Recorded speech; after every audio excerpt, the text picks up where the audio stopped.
Tudi na Japonskem, kjer bi morale biti letos poletne olimpijske in paraolimpijske igre, so ljudem svetovali, naj ostanejo doma.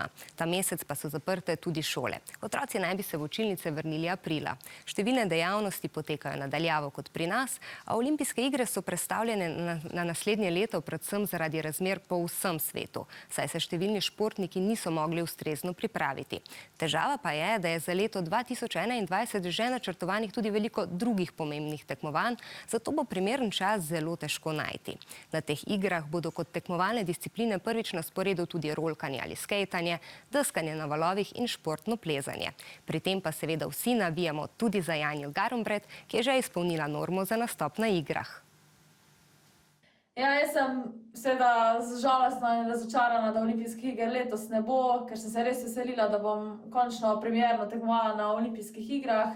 Ampak po drugi strani je pa zdaj trenutno, glede na to, kakšne so razmere, je zdravje na prvem mestu, tako da se mi zdi prava odločitev, da bojo olimpijske igre prestavljene na naslednje leto in sama se bom pa potrudila, da bom takrat še bolj pripravljena in še v bolj vrhunski formi.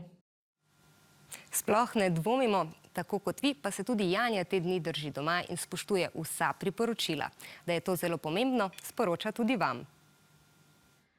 Če se hočemo rešiti virusa, je potrebno ostati doma, da ohranjamo sebe zdrave in varne ter vse ostale okoli nas.